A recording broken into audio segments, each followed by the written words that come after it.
नमस्कार दोस्तों, स्वागत है आप सभी का हमारे चैनल में डरावनी कहानियों का संग्रह। तो अगर आपने अभी तक चैनल को सब्सक्राइब नहीं किया है तो सब्सक्राइब कर लीजिए, बेल नोटिफिकेशन बटन को ज़रूर दबाइए। आज की कहानी है प्यासी रूह। रात के करीब 2:30 बज रहे होंगे। नाइट शिफ्ट करने के बाद मैं पैदल ऑफिस से घर की ओर लौट रहा था।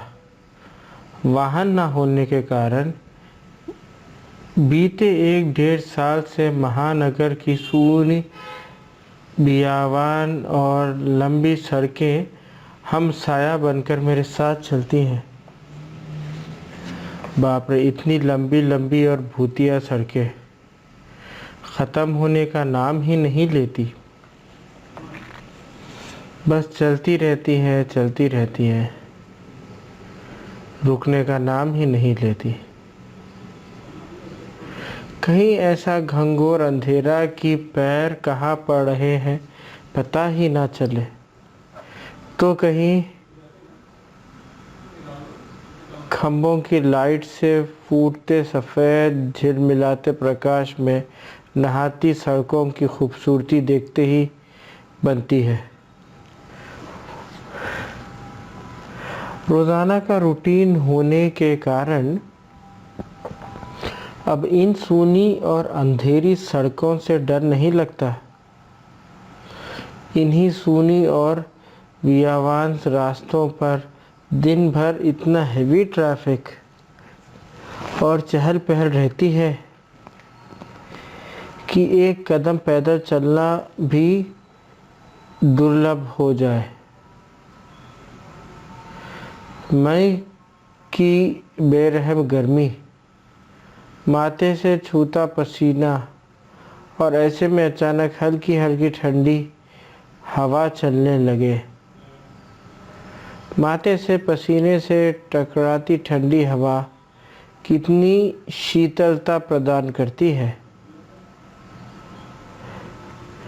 ऐसे में कौन बेवकूफ़ होगा जिसका मन गुनगुनाने को नहीं करेगा। गुनगुनाता हुआ मैं आगे बढ़ ही रहा था कि अचानक आंखें एक जगह पर जाकर रुक गई। सड़क किनारे एक सभ्य सी अधेड़ महिला खड़ी दिखाई दी। करीब 100-125 फीट की दूरी रही होगी। कंधे पर छोटा सा बैग लटका था, वहीं पैरों के पास भी एक ब्रीफकेस ज़मीन पर रखा दिखाई दिया। सफ़ेद प्रिंट वाली साड़ी से जिम करीने में अपने अपना सिर ढांक रखा था। उससे तो किसी भले घर की दी साड़ी से जिसे करीने के उसे अपना सिर ढांक रखा था, उससे वो किसी भले घर की ही गृहिणी लग रही थी। लेकिन इतनी रात गए,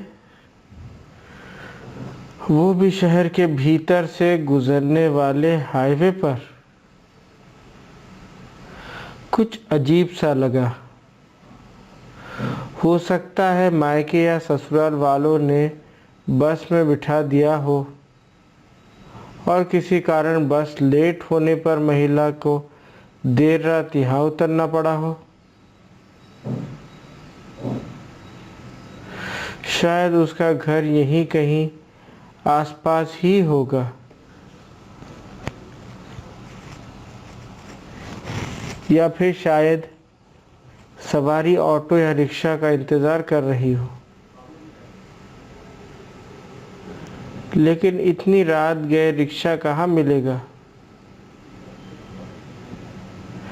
शायद घर का कोई परिजन गाड़ी लेकर आ रहा होगा।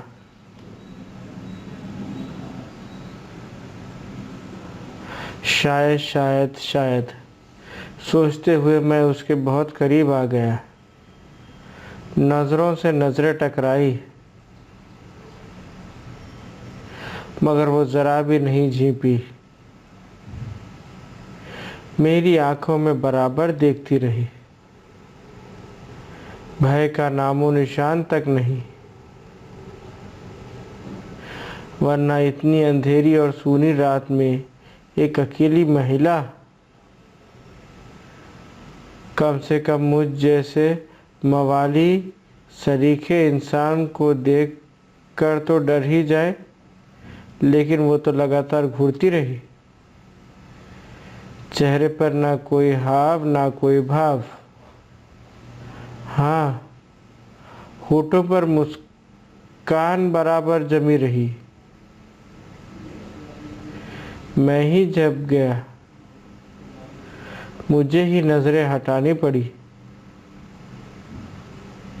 कहीं ऐसी वैसी तो नहीं।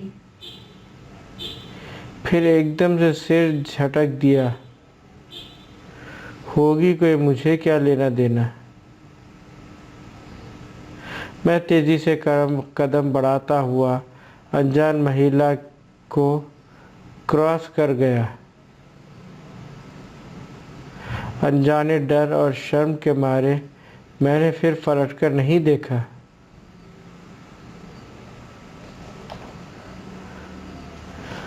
न जाने वो क्या सोच बैठे।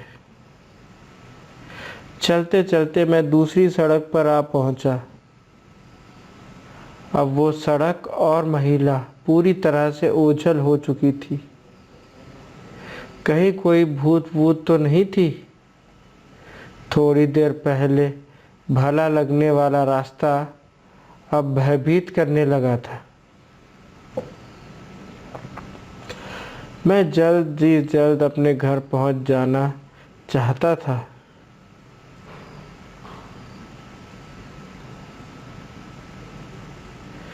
इसी वजह से चाल में गजब की तेज़ी आ गई और बड़े बड़े ढग भरने लगा। करीब पौना किलोमीटर ही चला था कि अचानक मुंह से चीख निकल गई।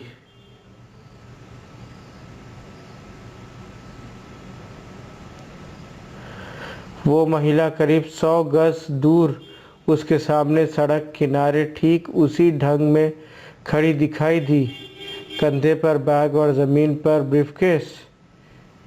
ये कब यहाँ आ गई? एक ही रास्ता तो है। ना कोई गाड़ी निकली और ना ही वह पैदल दौड़ती हुई मुझसे आगे निकल गई। मेरा पूरा शरीर मारे डर के पसीने से तरबतर हो गया। लगा कि आज की रात आखिरी रात है। वो भूतिया औरत कुछ देर में मुझे चबा चबा कर खा जाएगी। मैं बेतहाशा भागा। इतनी तेज कि पता ही नहीं चला कि वो औरत कब पीछे रह गई।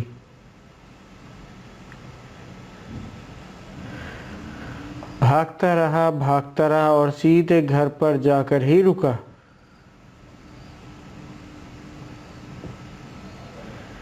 सांसें घोंकनी सी चल रही थी। घर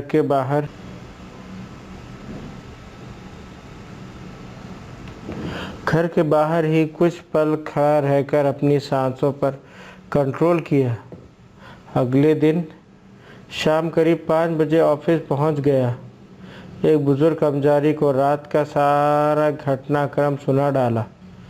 हंसते हुए बोले, नूर चचा, अरे कहीं बूझ खाने के पास की बात नहीं कर रहा? बूच डरवाना है, बुदबुदाया। बूच डर खाना, स्लॉटर हाउस, जहाँ जानवर कटते हैं। बेटा वो सड़क बहुत ख़तरनाक है, बहुत हादसे होते हैं वहाँ। तेज़ रफ्तार बड़ी गाड़ियों ने बहुत सारे लोगों को कुचला है। सुना है कि कई साल बस का इंतज़ार कर रही एक औरत को भी एक ट्रक ने रौंद डाला था। तुझे ही नहीं, बहुत सारे लोगों को दिख चुकी है। लेकिन बेटा, भली औरत की रूह लगती है, कभी किसी को नुकसान नहीं पहुंचाती। मैं हैरान था और परेशान भी। अब कैसे निकलूँगा उस रास्ते से रात में पैदल, और एक आत्मा औरत की रूह से आमना सामना हुआ है मेरा, वो भी भली औरत की रूह। तो दोस्तों, ये कहानी आपको कैसी लगी हमें कमेंट में ज़रूर बताइए। अगर आपने चैनल को अभी तक सब्सक्राइब नहीं किया है तो सब्सक्राइब कर लीजिए और बेल नोटिफिकेशन बटन को ज़रूर दबाइए। ज़्यादा से ज़्यादा शेयर कीजिए, लाइक कीजिए। मिलते हैं आपसे अगली कहानी में, तब तक के लिए थैंक यू वेरी मच, धन्यवाद।